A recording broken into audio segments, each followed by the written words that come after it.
ఓం శ్రీ మహాగణాధిపతియే నమ. ఓం శ్రీ గురుభ్యో నమ. ఐం సరస్వత్యై నమ. శ్రీ పద్మపురాణ అంతర్గత సంపూర్ణ కార్తీక మహాపురాణము 22వ రోజు పారాయణము.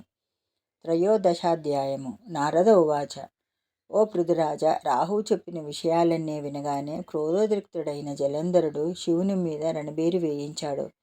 కోట్లాది సేనలతో కైలాసం వైపుకు దండు కదలాడు. ఆ సందర్భంగా జలంధరునికి అగ్రభాగాన ఉన్న శుక్రుడు రాహువు చేత చూడబడ్డాడు. తత్ఫలితంగా జలంధరుడి కిరీటం నేలకి పడింది.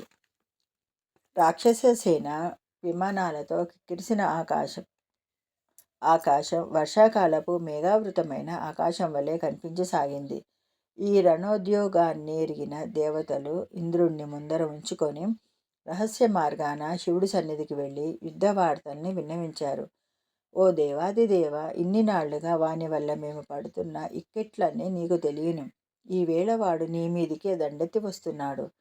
సర్వలోక కళ్యాణార్థం వానిని జయించు తండ్రి అని ప్రార్థించారు. వెనువెంటనే విరూపాక్షుడు విష్ణువును స్మరించాడు.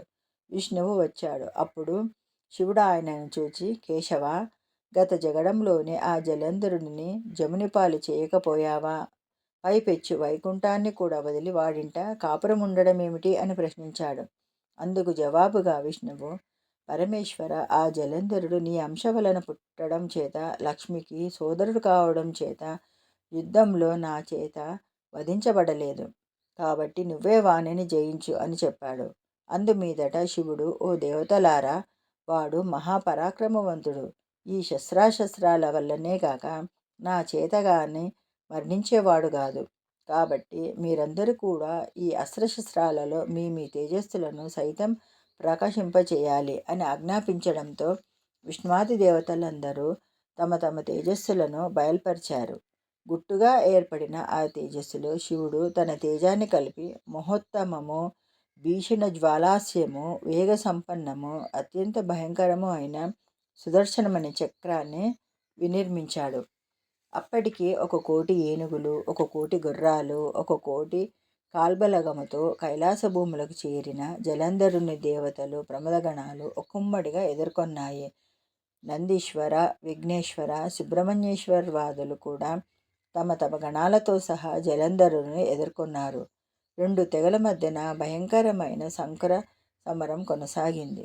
ఇరుపక్షాల నుంచి వచ్చే వీరరస ప్రేరకాలైన బేరి, మృదంగ, శంఖాది ధ్వనులతోనూ, రథనేమి ధ్వనులతోనూ, గజ ఘీంకారాలతోనూ భూమి విపరీతమైన ధ్వనులతో ప్రకంపించసాగింది. పరస్పర ప్రయోజితాలైన శూల, పట్టిస, తోమర, బాణ శక్తి, గదాధ్యాయుధ భరితమైన ఆకాశం పగలే చుక్కలు పొడిచినట్లుగా ఉంది. యుద్ధభూమిలో నేలకూలిన రథగజాదుల కళేబరాలు, రెక్కలు తగిన పర్వతాలు, గుట్టలు పడినట్లుగా ఉన్నాయి.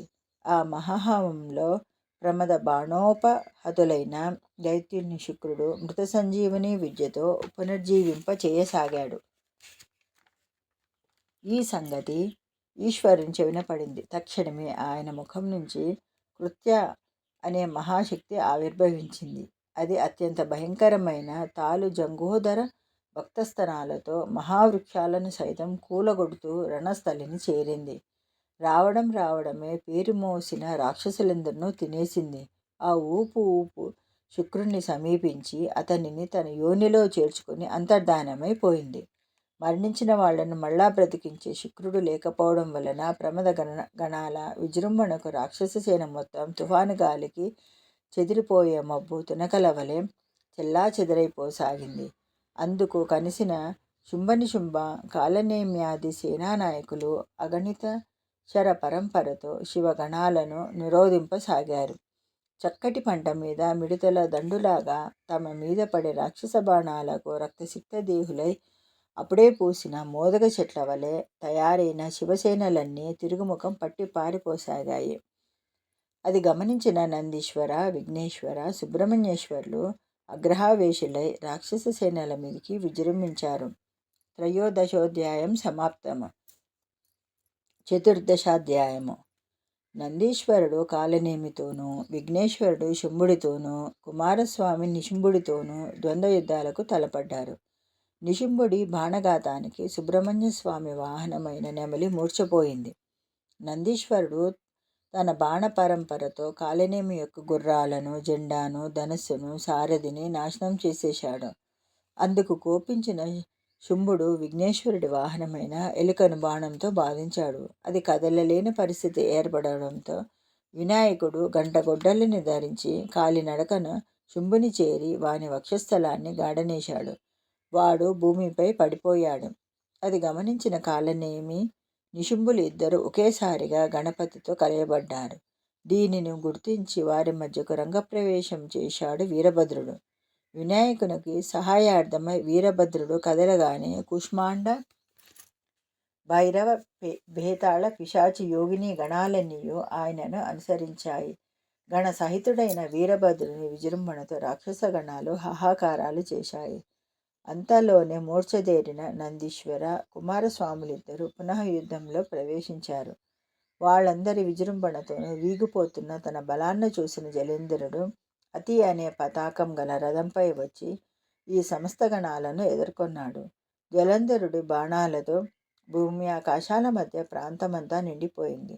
5 బాణాలతో విఘ్నేశ్వరుడిని, 9 బాణాలతో నందీశ్వరుడిని, 20 బాణాలతో వీరభద్రుడిని కొట్టి మూర్ఛ పోగొట్టి భీషణమైన సింహగర్జన చేశాడు.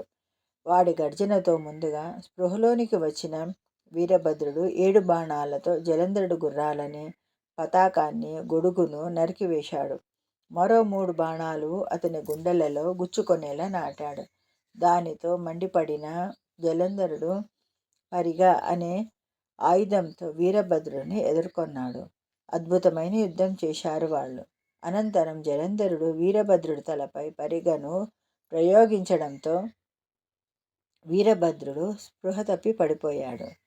ఏవం శ్రీ పద్మపురాణాంతర్గత కార్తీక మహత్యమందలి 13-14 అధ్యాయములు 22వ రోజు పారాయణము సమాప్తము.